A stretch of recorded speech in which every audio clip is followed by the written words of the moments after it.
Good morning, afternoon, or evening, ladies and gentlemen. Thank you so much for tuning in. My name is Andrew Cole, and today we're going to be talking about a question I typically get whenever I mention libertarian politics, whenever I discuss things about freedom, whenever I discuss things about, anarcho-capitalism, anything that resembles around the idea of freedom. And then when I mention that I have a more, conservative abortion policy, I usually get the question of, well, how can a person be libertarian and allow for the government to infringe in this area? And they usually come from the mindset that the Libertarian Party of the U.S. has, where they say that, abortion is a right, maybe not even a right, but that the government really just shouldn't be involved with such a thing as abortion. Now, if you watch my previous video talking about an introduction to green libertarianism, the biggest thing I focused on there was that the government's sole job is to protect life. And I meant that in the most fundamental way, being that they protect the life of humans, they protect the lives of nature, they just protect life. That's the government's job. Besides that, it really doesn't have too much else of a job, in my opinion. It doesn't really have much of a right to do other things. Now, that, in my opinion, extends to the unborn. And I feel the basis of this conversation hinges upon whether or not you agree that a person inside the womb has certain inalienable rights. And it's something that I agree extends to every person regardless of where they're born, who they're born to, or what they were born by. And I'll get to that in a minute. Regarding where they were born, I don't care if a person was born in Mexico and came to the U.S. They have certain inalienable rights, even if they're not a U.S. citizen. And it doesn't matter if a person was born anywhere in any other country and goes and emigrates to another country. They have certain inalienable rights, I believe, that are given by God, one of those being the right to life. Another instance, who they were born to. It doesn't matter what status you were born in society. It doesn't matter if you were born into an aristocratic family. It doesn't matter if you were born to some lowly peasant family. I don't know. This isn't like a serfdom, but you know what I'm saying. It doesn't matter who you were born to. You have certain rights just as a person. Those rights don't go away the more money you get, the more stature you get. Those rights don't go away the more poor you get, the less stature you have. All of it is extended. It's inalienable. There's no person that goes without these rights. And I believe that if anybody infringes on these rights, they are not only answerable to God, but I believe to the authority of the masses, the government, for their actions. And the third thing I mentioned was what they were born by. So many times people will use abortion like, okay, well, abortion, I don't want abortion just for any reason, but in the cases of rape or incest. And to me, it just doesn't make sense. It doesn't fall within the lines of, valuing a human life inalienably.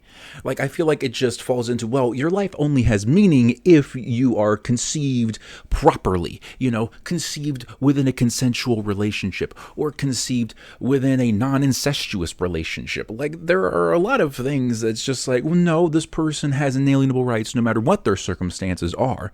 Yes, a person being conceived by rape is genuinely a horrible thing. And what we're not saying here is that rapists should walk free.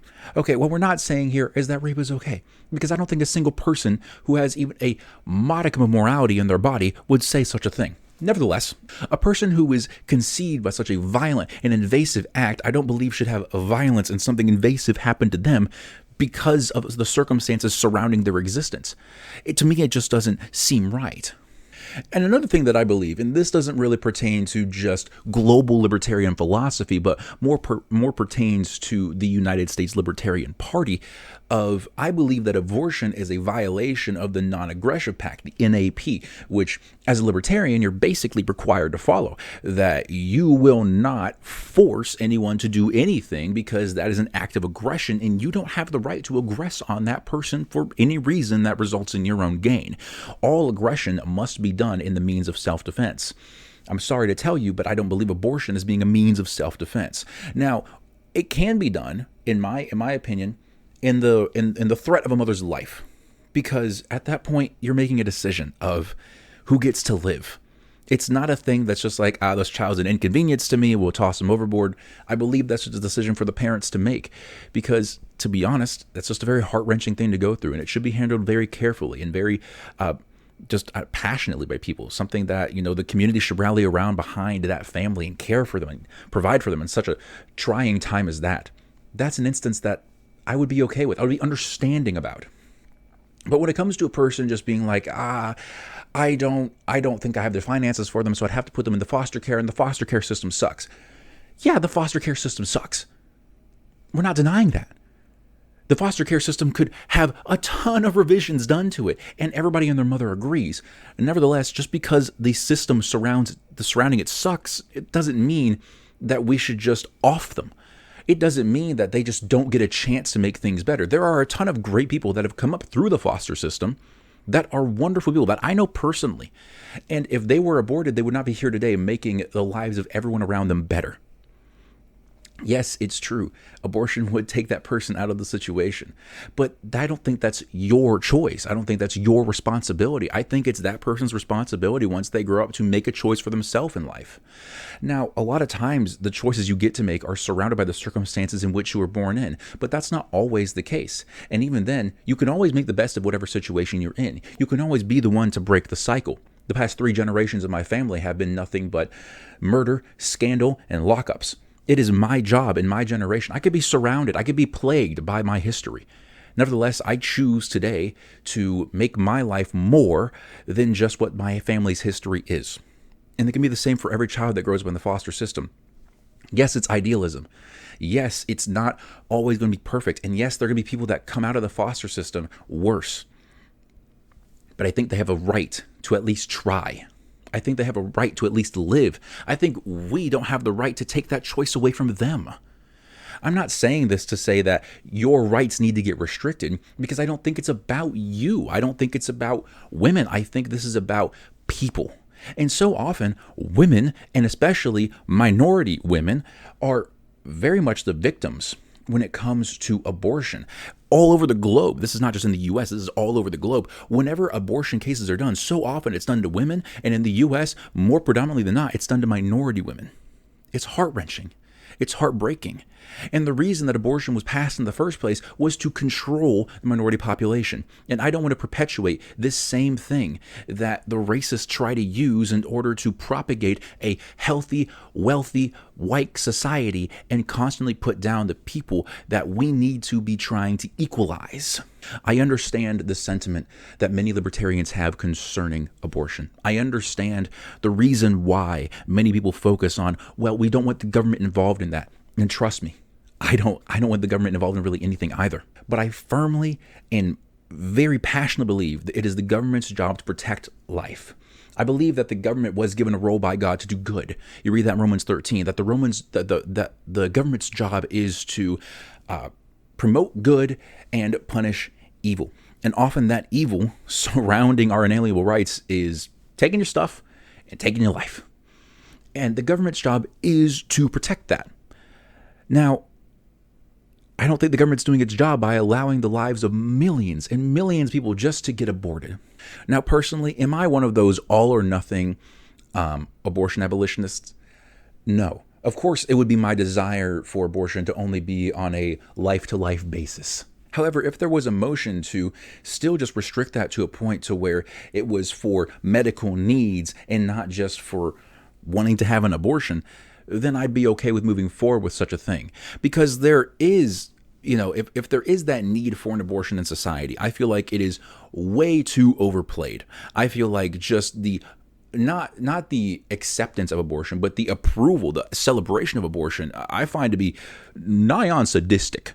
If you watch any video that talks about how abortions are performed and people applaud that instead of, feeling like it's a terrible loss and a hard choice they had to make, I find those abortion advocates to be nigh on evil. So I'm not saying this that I don't understand the plights that women face, especially whenever they get knocked up by accident and the man runs out of them. It's totally a terrible situation, but you can still make the best of it. If you're struggling with this decision right now, trust me, your child has a right to life. Trust me, you can make the child's life better. It's not going to be easy. And to be honest, your churches and your volunteer organizations should help you out. And you can find those type of helps. You just have to look.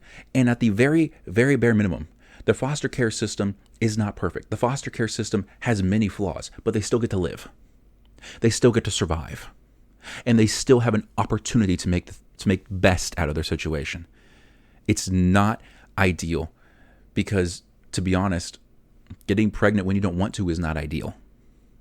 But even with all those circumstances surrounding it. That person deserves to live, and I think it's the government's job to protect life. So often I get asked, why are you pro-life and a libertarian? This is the reason why.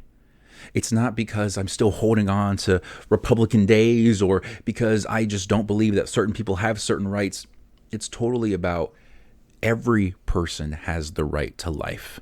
Every single, and there's no way you can scientifically prove that that's not a person. It is scientifically evident that that is a person. That person has their own autonomy, their own DNA, everything else surrounding them.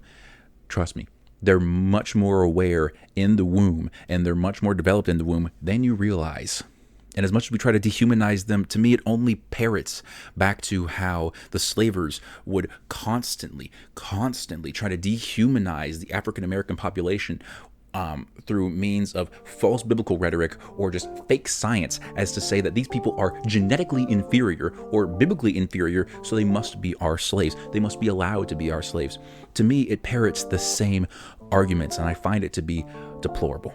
If you have a differing opinion, I would love to hear it. I would love to hear the dialogue, and I would love for things to be respectful. Comment down below what you think. And finally, I hope that your day is blessed. I hope your life is filled with peace, and I hope that you have a wonderful time until we see each other the next time. Thank you.